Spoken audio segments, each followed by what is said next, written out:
Hi, everybody. My name is Sarah, Pearls of Wisdom and Food with Keto, and I'm doing it again today just because I can. My total carbs, I never count net, are under 6 total carbs for the day, and I will give you my macros and what I'm having in a while. So, how consistent are you with your food plan? Do you operate doing things the same way each day, meaning that you are a member of the no matter what club? I'm having trouble with my headphones. So anyway, yeah, do you weigh, track, measure? And if you don't, do you have control of your portions, or do you have that portion distortion? Do you know what portion distortion is? That would be to me taking a 6-ounce hamburger patty on Monday and not weighing and measuring, and then it ends up a 7-ounce, and then an 8, and then a 10, 9, 10, 11, 12. By Friday, I'm having almost a pound of burger. And to me, it's the same darn patty because I have portion distortion, which means that I do need to weigh it out and measure it every day, just because. How long does it take me? Seconds. Right? It's just part of my routine. Some may say I'm OCD. Thank you. I am.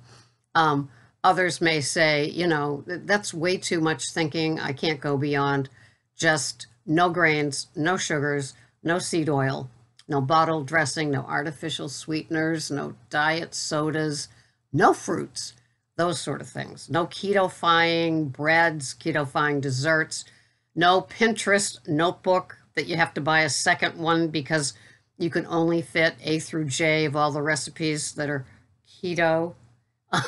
So now you need the second notebook for your keto recipes. That's too much time in the wheelhouse with the spice rack and all of that sort of thing. I don't get enjoyment out of recipes that much. I make my keto pizza for Saturday, every Saturday, and it's totally in my head. It's the keto fathead crust, and so I do that. When it comes to leftover stew, I've got a recipe in my chronometer that I put 1 portion of leftover stew. Is it the same as the one that I had last week? Who knows? It's cauliflower, Brussels sprouts, dollop of sour cream, some cream cheese, and the leftover beef shredded. So anyway. It's just, where do you put your energy to be consistent? What is consistent to you? Getting up when the alarm goes off or hitting snooze 4 or 5 times? Those sort of things. What is consistent for you? They've proven that successful people are early risers and they get a lot done. I might not be a success in the financial world, but I'm a success in running my little household here. Waking up and just doing things like laundry, changing sheets, vacuuming, doing the kitchen floor, things like that, getting it done, prepping dinner. I've already prepped my salad for tonight, which is 66 grams of Olivia's baby butter lettuce and 10 grams of crumbled blue cheese that I crumbled all by myself. I know, it's exhausting, isn't it? But I did it. I got through it. Woo! Yeah. Kind of tired, but, I'm not going to have a nap today. So I love my keto. I love following posts. I love listening to those that have much more brain capacity than I do to remember something. My mind is like a sieve. You could tell me something at 8 a.m. and by 11, it was like we even had that conversation. Oh, And hence, like when Mike and I do a girly and the cowboy, I'm listening to the video 4 times to see what I can glean. Sometimes I take 8 or 9 pages of notes just to see if I can, retain some things that way. It just happens.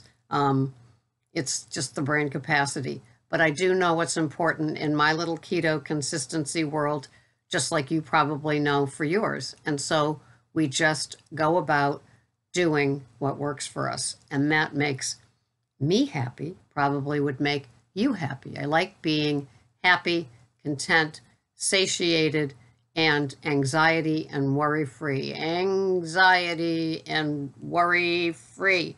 I don't like those two things. They can keep me up at night. And so I try to stay away from a lot of them. And I sleep so sound now. I work 3 or 4 overnights a week at the police department. So I'm kind of sleep deprived on those days, but that's okay because I seem to make up with it with lots of solid sleep. Like last night, I had 9 hours from, my head hitting the pillow to waking up at 4, 7 to 4. And that was it, 9 hours solid. And so here I am. I've done a few things and I'm settling into doing this video, and I want another keto day. I put my foods into my chronometer, so then I'm safe for the day. Why do I say safe? Because I know that my foods are in here, my food choices are in here in the tracker, and my real honest to goodness foods are in the fridge, except that I do have to go to Whole Foods to get that fresh burger. It's on sale and it was so divine. So I do have to do that and get a couple more Garistoller bottled mineral waters and some heavy cream. And then I'm good for the day. But what am I having today? Well, I use the chronometer. I have the $35 a year one. When I coach people, they use their chronometer too, and you can get the free or the golden apple one. So here are my macros for the day. I am having 1,267 calories. Protein is 78 grams. Carbs total are 3.8. Oh, I thought they were 6. Nope. And my fats are 103.2. And what I'm having is the Olivia's baby butter lettuce, 66 grams of that, with 25 grams of macadamia nut oil. It's a treat just to make it a little bit more wet. 5 grams of Fourth and Heart ghee, 10 grams of the buttermilk blue cheese that I got at Whole Foods, and 10 grams is just a smidgen. And it's just a delightful, elegant salad over there.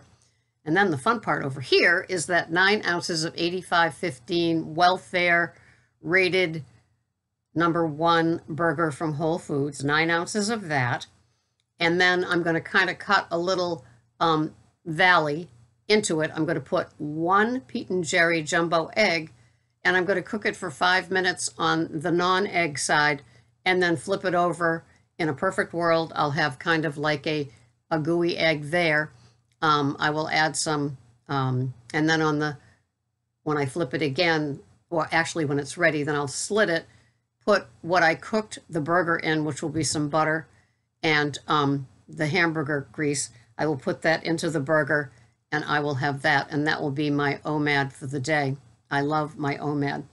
Somebody was saying to me in a comment that they don't have any energy. When does that happen? When does that happen on keto? She's lost some weight, so she's happy about that. But she said, I have no energy. When does the energy part kick in? And so I commented to her, salts, the electrolytes, are you getting enough? That's the consistent part for me. I have a variety of salts. I have the Celtic salt crystals, and I have some on my tongue with my lemon water, my fresh lemon water in the morning. And I have that. And then I also have my magnesium and potassium powders that I get from bulk supplements on Amazon.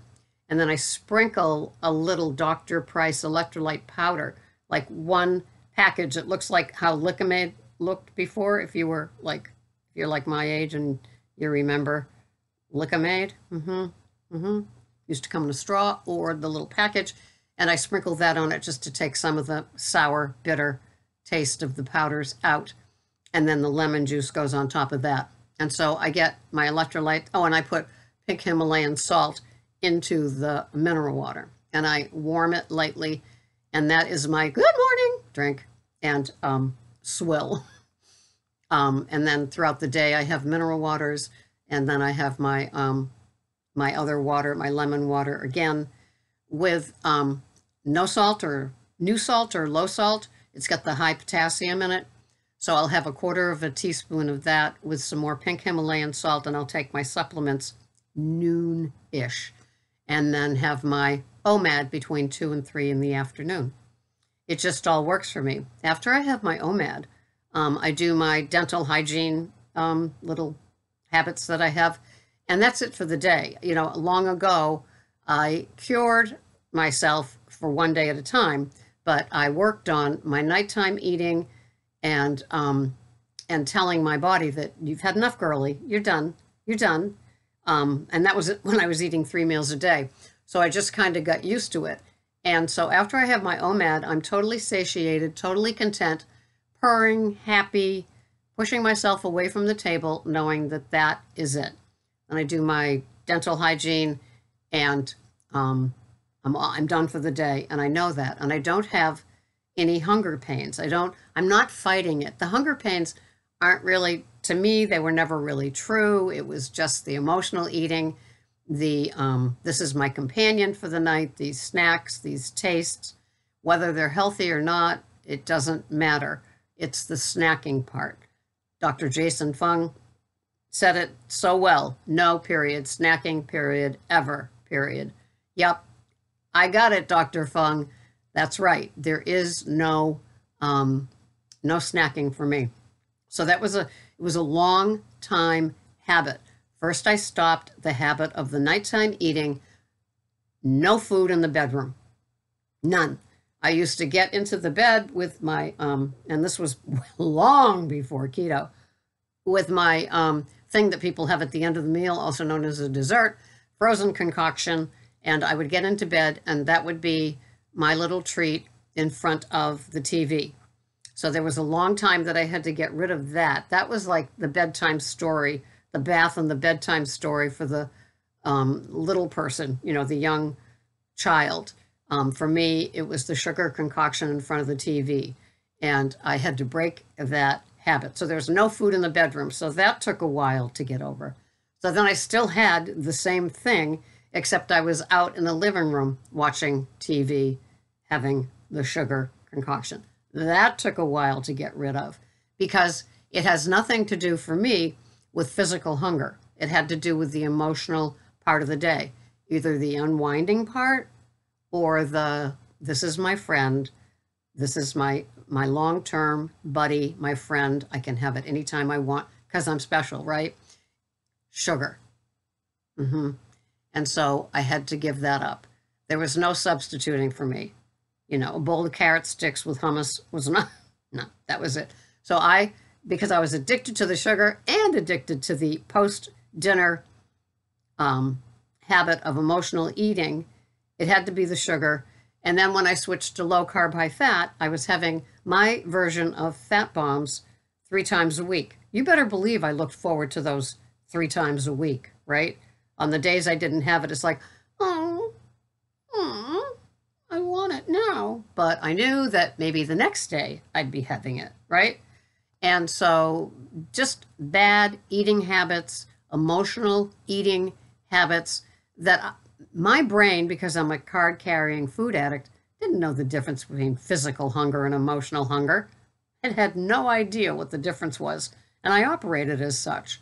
So if you're in that place now of nighttime eating, still addicted to that something after dinner, you know, I saw it all the time when I was 100% Weight Watchers, and I would watch 100% Weight Watchers videos where people would, you know, save 10, 15 points for after dinner.